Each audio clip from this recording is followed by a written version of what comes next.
Olá pessoal, boa noite. Oh, tudo bem? Hoje a gente iremos falar sobre introdução a banco de dados, ok? É, então, gente, assim, o banco de dados deu uma mudou muito a forma de como a gente armazena os dados hoje, tá? Ele foi evoluindo muito de acordo com o tempo e E assim, até a gente chegar no que nós temos hoje, né? Houve muita evolução é, tecnológica, né? Então a gente começou do nada pro nada de novo. Se a gente pensar bem que hoje os dados são armazenados em nuvem, né? Estão armazenados hoje em uma mídia mais virtual, ok? Então, assim, a primeira coisa que a gente tem que entender, né? Tem mídia de leitura e mídia de armazenamento, né? Então, lá, quando a informática, nos seus primórdios, tá? A gente tinha o, mídias, né? Que a gente fala, onde guarda os dados, né? Onde os dados ficam, né? Que era só para ler, o computador só lia esses dados, tá? E também tinha mídias que poderia gravar, tá? Então, a primeira mídia assim que era uma coisa que era gravada aqui era esse cartão perfurado aí, né? Tô mostrando aqui na tela, né? Foi a primeira coisa, né? Que algum computador conseguia identificar, entendeu? Era um código aí binário, né? Que era fechado e aberto, fechado e aberto, fechado e aberto, né?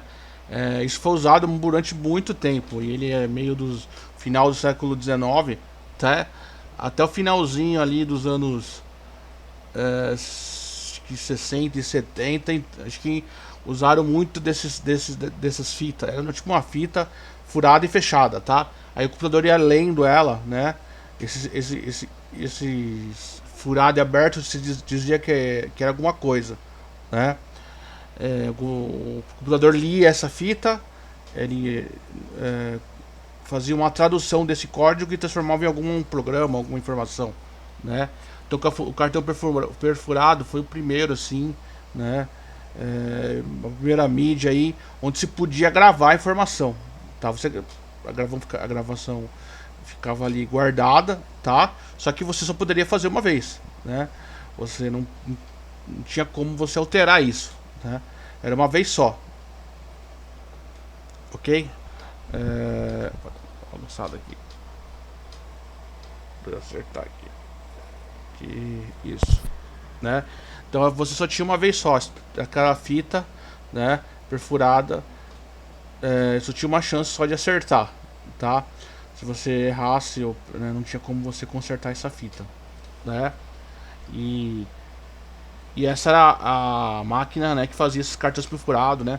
A tabulation machine aqui, ok? Era uma espécie de, ele era um leitor dela, na verdade, né? Servia para entrada de dados de computador, era uma espécie de um teclado, né? E foi muito usado por muito tempo isso, né? Ok? Aí, ó, houve um avanço, né? Com o aparecimento das fitas magnéticas, né? Então elas foram usadas, acho que já no comecinho dos anos 70, tá? Até lá, fim dos anos 80, se usou muito essas fitas magnéticas, era aquela fita magnética mesmo, tá? Era a mesma ideia, né? Do gravador, tá? Então a gente podia gravar informações nessas fitas. É, o computador, né, na época, geralmente vinha com toca-fita do lado, tá? Eu cheguei a trabalhar num micro desse. Se vendeu muito aqui no Brasil, né? A Gradiente começou a produzir aqui nos anos 80, tá? Você comprava a máquina e vinha a parte esse toca-fita aí, né? Que ele lia o que estava na fita, ok? Ele lia o que estava ali na fita, né? Então os programas ficavam na fita, naquela fita cassete, né? No caso, né? O computador traduzia aquilo e transformava em um programa, tá? Então dava para fazer, tinha editor de texto, editor de cálculo, editor de banco de dados, tinha jogos que a gente tinha que ter essa fita.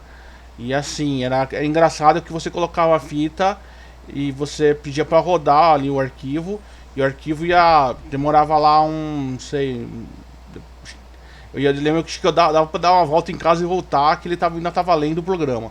Porque o programador jogava aquele conteúdo da fita para a memória interna do computador, né? Aí o programa aparecia na tela, né? Então era um processo um pouco lento. Então você tinha uma memória interna, né? Já dentro do computador, ok?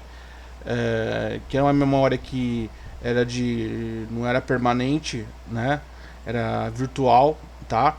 Aí o programa se abria nela, né? Até hoje existe isso, os micros utilizam isso, tá? Se abria nessa memória, ok? Aí você ia utilizando ali, escrevendo, utilizando, né? O programa ali, tá?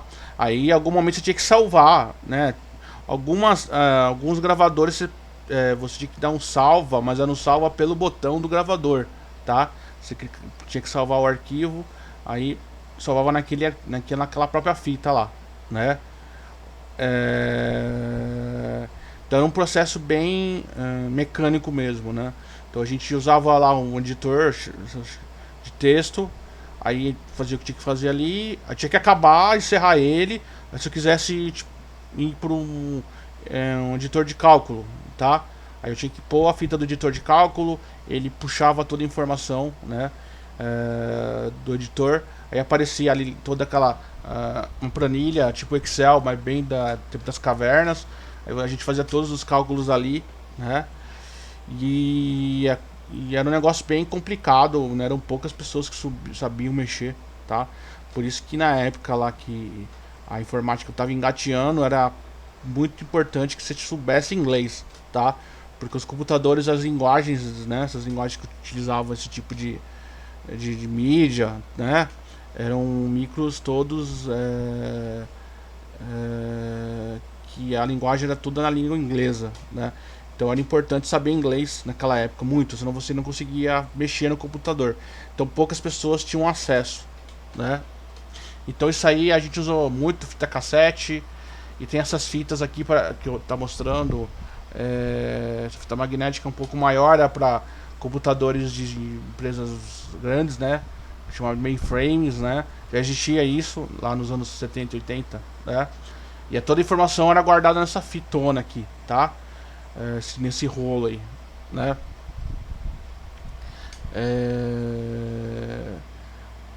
Então a gente usou isso, né? Quem trabalhava em empresa tinha contato com esse tipo de fitona aí, tá? Que ficava nos mainframes das empresas da época, né? E a gente que tinha computador pessoal, você tinha toca-fita mesmo, e aquela fita cassete que a gente lia, tirava as informações dali, né? Isso a gente usou por muito tempo, tá? É, a fita cassete tinha um problema que ela se estragava se você colocasse ela perto de um outro de um outro assim aparelho magnético, tá? Então você podia perder as informações, então era comum, tá? A gente passar raiva com isso. A informação você deixou perto da TV, a TV era aquela de tubo, tinha muitas ondas magnéticas ali, então você deixava a fita próxima ali. Depois você ia colocar no computador, você descobria que a informação tinha se perdido, era muito comum, né? Então era um negócio bem difícil, tá? Depois já começaram a aparecer os discos flexíveis, né? E também os discos rígidos, ok? Que eles são internos, né? O disco rígido é interno, é HD que a gente tem hoje, ok? Os discos flexíveis, tá? Que é o disquete. Você tem aqui, né? Aí tem HD e o disquete, né? Esse disquete até que é moderno, tá? Teve outros mais anteriores a esse, tá? Tinha um que era grandão e fino, tá? E ele tinha era uma espécie de fita magnética também, tá? Inclusive esse aqui também tem uma fita magnética dentro, um disco magnético dentro dele. Se você desmontar, você vai encontrar lá a- o disco magnético, né? Nos dois jeitos era um disco magnético.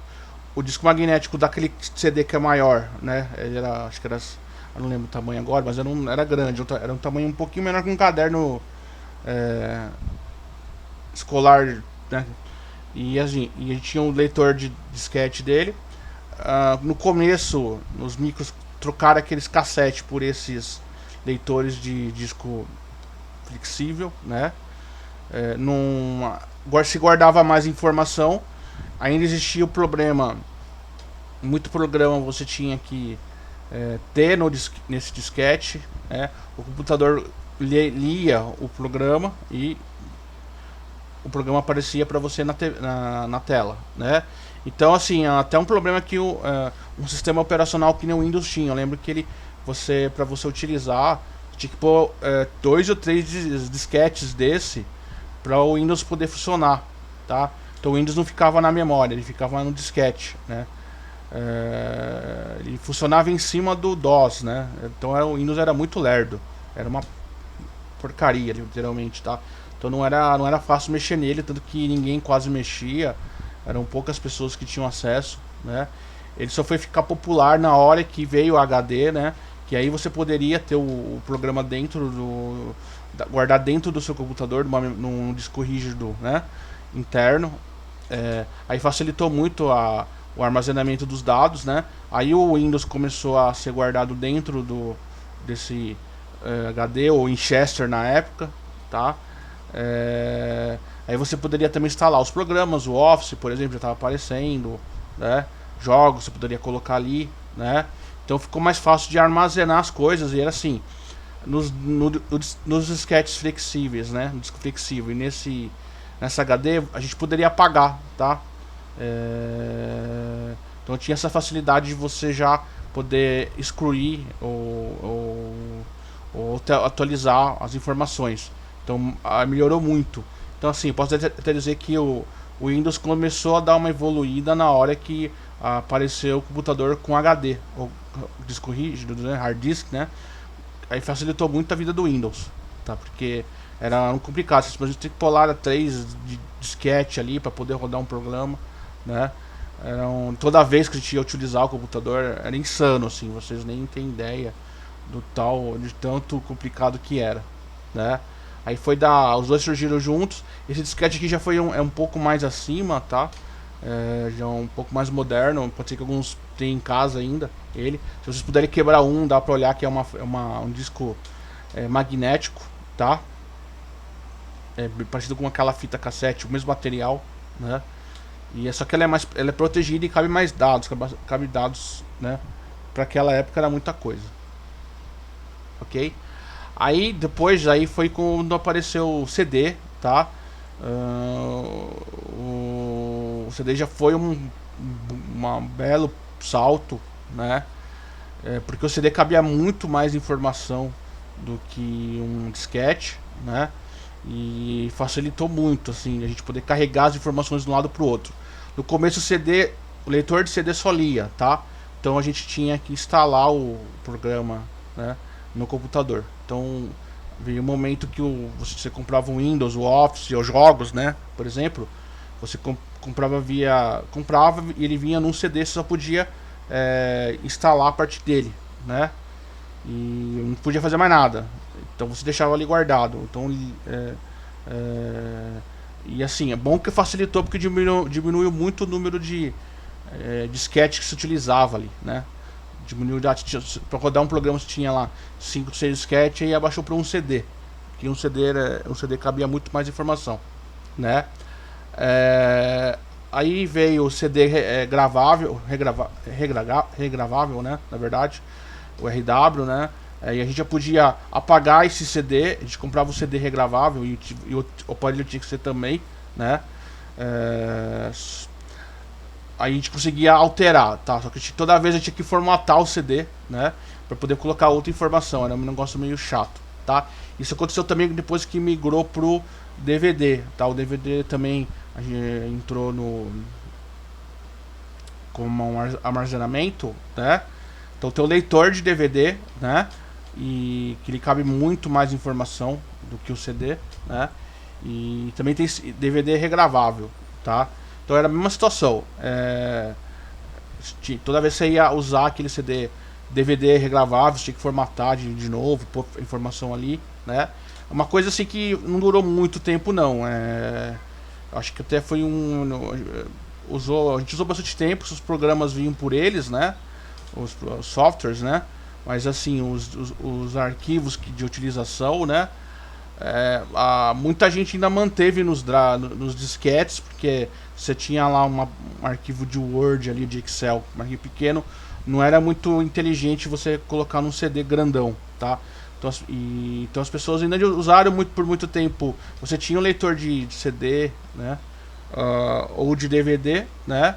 E ainda utilizavam o disquete, né, para guardar pequenas informações, tá? Ou se a pessoa já tinha um pouco mais de noção, ela poderia até utilizar o próprio e-mail, já existia nessa época. Se anexava um arquivo no e-mail ali, deixava guardado no e-mail, era uma espécie de nuvem já, né? Então quem abriu o e-mail lá no meio dos anos 90, tiver ele ainda, capaz da pessoa encontrar ainda arquivos que ela enviou, foi guardado ali naquela época, né? Então, assim, já era uma forma de você armazenar dados, o e-mail, né?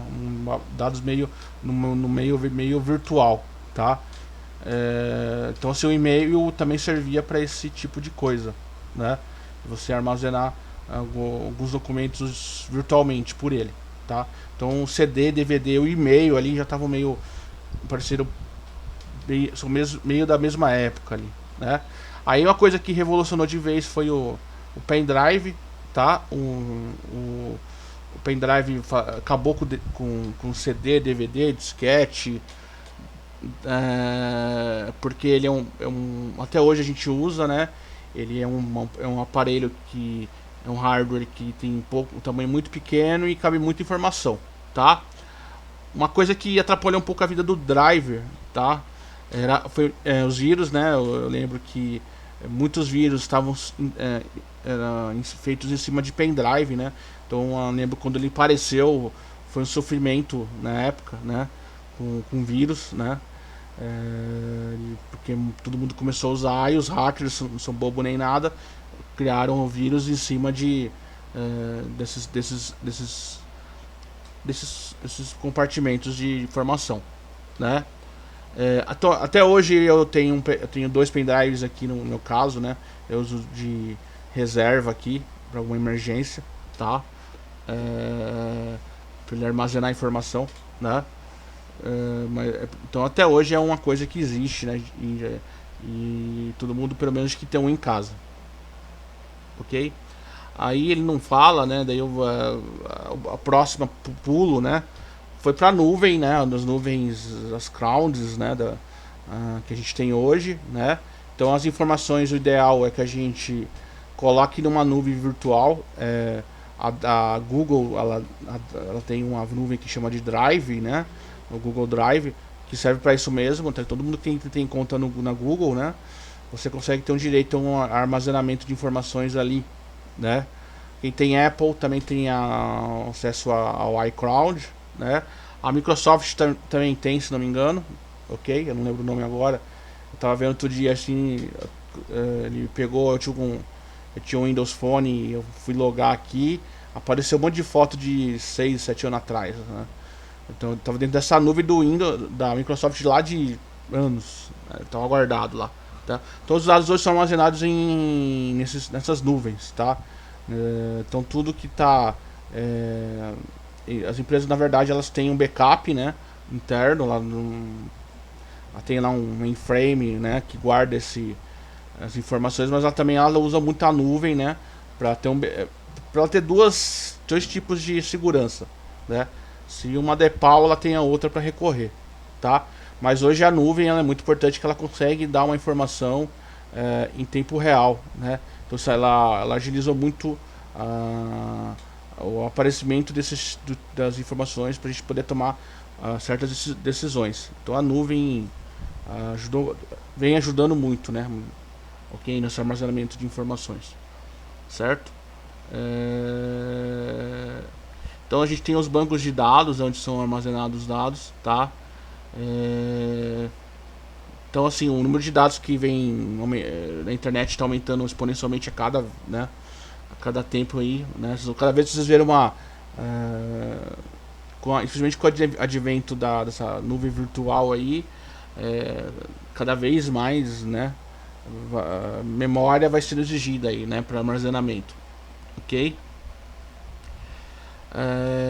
Aí ele fala aqui que o banco de dados, né, por causa desse grande número de informações aí, né, trouxe alguns problemas, né, redundância de dados, tá? Esses dados aparecerem várias vezes ou ser gravado em vários lugares a mesma informação, né? Então fica ali ocupando espaço só, tá? Ou a empresa tem o dado armazenado em vários departamentos, né? E esse dado pode estar dando inconsistência entre esses departamentos aí, não está batendo, tá? Essa inconsistência, ok? A dificuldade de acesso, né? Então, antigamente tinha muito problema de essas informações estarem espalhadas em vários computadores dentro dos departamentos, né? Isolamento dos dados às vezes tinha que cada dado ser enviado para alguém fazer esse isolamento ali para poder fazer esse cruzamento dessas informações, né? E também o problemas de integridade, né? Integridade, a segurança em si, né? Não era uma coisa muito segura, né? Alguém poderia as exceções eram mínimas, né? Então qualquer hacker poderia lá invadir ou um vírus e destruir tudo. Então você tinha muito problemas de integridade, ok? Tá?